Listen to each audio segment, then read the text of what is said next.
Саламатсыздарбы? Дүйнөдө болуп жаткан соңку кабарлар топтому менен тааныштырып, Нияз Ашматов. Иран Израилге каршы катаал өч алуу аракети башталганын жарыялады. Ирандын жогорку улуттук коопсуздук кеңешинин катчысы Али Лариджанинин каза болгонун расмий түрдө тастыктады. Ал Тегерандын чыгышындагы Пардис конушуна Израилдин аба соккусунан каза болгон. Анын уулу Муартеза менен бирге штаб башчысы да көз жумду. Лариджани 28 февралда Аятолла Хаменейдин өлүмүнөн бери өлкөнүн де-факто лидери деп эсептелип келинген. Иран шейшемби күнү коопсуздук боюнча жогорку кызматкери Али Лариджани бир күн мурун Израилдин соккусунан каза болгонун ырастады. Лариджани өлкөнүн жогорку улуттук коопсуздук кеңешин жетектеген жана өлкөдөгү эң таасирдүү адамдардын бири катары кеңири белгилүү болгон. Ал маркум жогорку лидер Аятолла Али Хаменейни жана анын уулу жана мураскери Маштоба менен тыгыз байланышта болгон. Иран Лариджанинин өлтүрүлүшү үчүн өч алганын билдирди. Мамлекеттик телеканал түнү бою Тель-Авив аймагына ракеталык соккуларды урганын жана бул чабуулду киши өлтүрүү үчүн өч алуу катары сыпаттаганын билдирди. Бул өлтүрүү АКШнын Израилдин Иранга каршы согушу дагы күчөгөнүн билдирет. Ал эми азыр 4-жумада аймак боюнча чыр-чатак жайылууда. Чың алуу күчөгөн сайын АКШнын президенти Дональд Трамп өнөктөштөрдү дүйнөлүк мунай жеткирүүнүн негизги жүк ташуу жолу болгон Ормуз кысыгын коргоого жардам берүүдөн баш тарткан үчүн сындады. Трамптын айтымында НАТО өлкөлөрү жана башка негизги өнөктөштөр кысык негизинен жабык болуп, энергетикалык рыноктор курч бойдон калууда. Алардын позициясын ката деп атап, кийлигүүшүүдөн баш тартышты. Бул чыр-чатак ошондой эле АКШ өкмөтүнүн ичинде баш аламандыктарды жаратты. Улуттук терроризмге каршы борбордун башчысы Джо Кент шейшемби күнү кызматтан кетти. Трампка жазган кызматтын кетүү тууралуу катында ал Иран АКШга эч кандай коркунуч келтирбей турганын жазган. Ошол эле учурда Тегеранда Ирандын жогорку даражалуу кызматкери өлкөнүн жаңы жогорку лидери чың алууну басаңдатуу боюнча сунуштарды четке кагып, АКШ менен Израиль жеңилүүнү моюнга алмайынча тынчтык орнотууга ылайыктуу учур эмес экенин кошумчалады.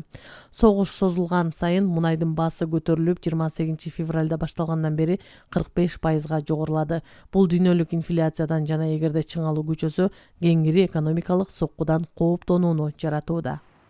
Расмий ырастоодон бир нече саат өткөндөн кийин Ислам революциясынын сакчылар корпусу Израилдин Борбор шаарына ири баллистикалык ракета менен сокку урду.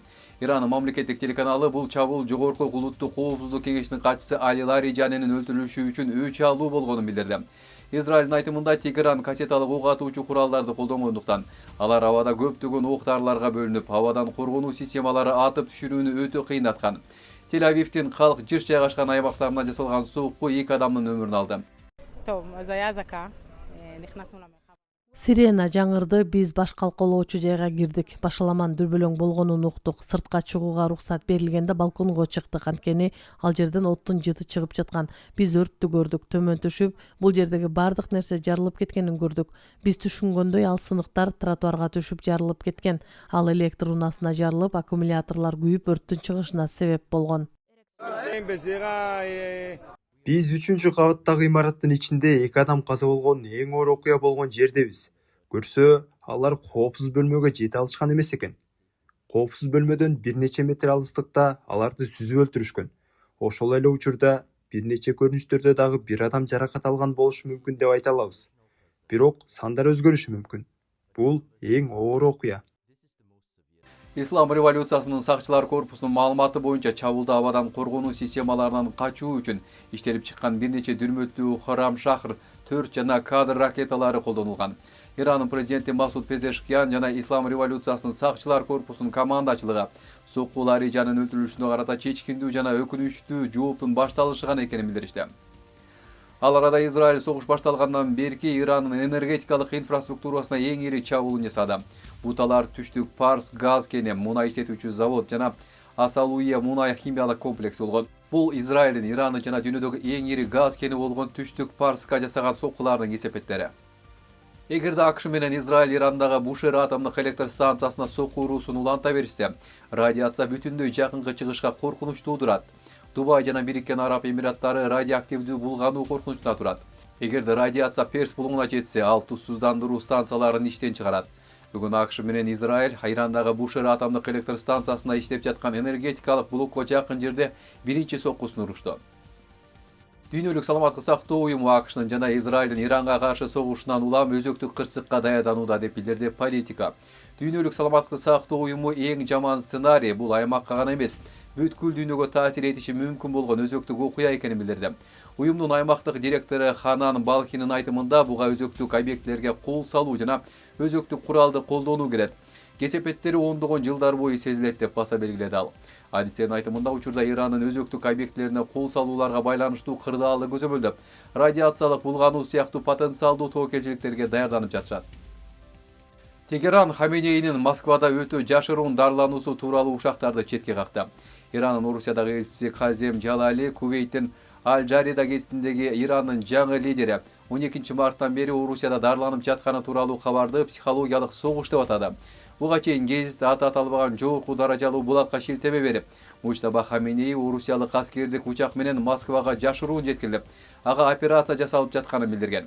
Орусиянын президенти Владимир Путин ирандык кесиптеши Масуд Пезешкиан менен сүйлөшкөндөн кийин Хаменейнин дарылануусуна жеке макулдук берген деп айтылууда.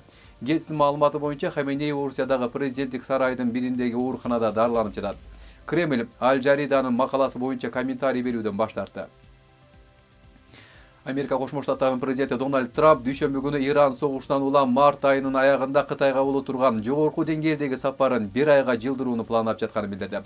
Трамп менен Кытайдын төрагасы Си Цзиньпиндин ортосундагы жолугушуу учурда 31 марттан 2 апрелге чейин өткөн жылдын октябрь айындагы акыркы бетме-бет сүйлөшүүлөрдөн кийин өткөрүлөт.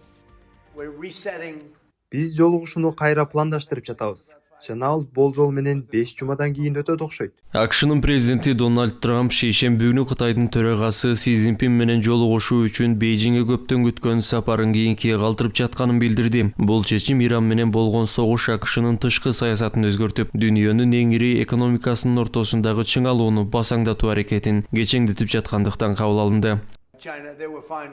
Биз Кытай менен иштешип жатабыз. Алар макул болушту. Биз президент Си менен жолугушууну чыдамсыздык менен күтөбүз. Ал мени менен жолугушууну чыдамсыздык менен күтөт деп ойлойм. Бирок мен аны менен жолугушууну чыдамсыздык менен күтөм. Кытай менен жакшы мамиледебиз. Кытай чындыгында биз үчүн экономикалык жактан абдан жакшы болуп калды. Кытайдын Вашингтондогу элчилиги комментарий берүү өтүнүчүнө дароо жооп берген жок. Кийинкиге калтырылган сапар ноктор жана дипломатия үчүн белгисиздикти күчөтөт. Анткени Иран менен болгон согуш мунай бааларынын жогорулашына, Ормуз кысыгы аркылуу жүк ташуу коркунучуна алып келди жана инвесторлордун энергетикалык коопсуздукка көңүлүн бурду. Кечиктирүү ошондой эле Вашингтон менен Бейжиңдин ортосундагы Тайвань, тарифтер, компьютердик чиптер, мыйзамсыз баңгизаттар, сейрек кездешүүчү металлдар жана айыл чарбасы боюнча соода чыр-чатактарын жеңилдетүү боюнча сүйлөшүүлөрдү токтотот. Согуштан улам мен бул жерде болушум керек. Трамптын Ирандагы өнөктүгү аскердик жана экономикалык кесепеттерге алып келип, анын администрациясынын көңүлүн бурду. Трамп НАТОдан чыгуу ниетин билдирди. АКШ президенти Дональд Трамп Кошмо Штаттар НАТО уюмундагы мүчөлүгүн кайра карап чыгышы керек экенин айтты. Мындай билдиргөө Европалык союздаштардын Иранга каршы согушка катышуудан баш тартканы себеп болгон. Биз аларга жардам беребиз, бирок алар бизге жардам бербейт. Менимче бул НАТО үчүн абдан жаман абал, деди Трамп. Ал Орусия-Украина согушу менен салыштырып, ошол учурда АКШ союздаштарына жардам бергенин эске салды. Анын айтымында анда мындай милдеттенме так болгон эмес. Ал эми азыр кырдаал тескерисинче болуп жатат. Украина менен Испания техникалык жана каржылык кызматташтык жөнүндө келишимге кол коюшту. Ага ылайык, Украинанын курал өндүрүүчүлөрү испаниялык Sener Aerospace Defense компаниясы менен кызматташат. Ракета өнөр жайында жана абадан коргонуу системаларын чыңдоодо биргелешкен долбоорлор ишке ашырылат. Тараптар ошондой эле узак аралыкка учуучу дрондорду чыгарууну талкуулап жатышат. Украина бул жаңы иштеп чыгууларды кеңейтүүгө даяр. Келишимдин бир бөлүгү Украинанын логистикалык мүмкүнчүлүктөрүн жогорулатуучу темир жол долбооруна да тиешелүү. Берүүбүздүн аягында Кытайда эң узак уйку боюнча мелдеш өткөрүлөт. Катышуучулар жөн гана таза абада укташ керек. Акыркы болуп ойгонгон адам жеңүүчү болуп саналат. Байги 35 000 сомго жакын жана уйкунун кудайы наамын алат. Талапкерлер ушунчалык көп болгондуктан биринчи күнү эле орундуктар дээрлик толуп калган. Сиздер бүгүнкү күнгө алынган жаңылыктар топтому менен тааныша алыңыздар. Саламат болуңуздар.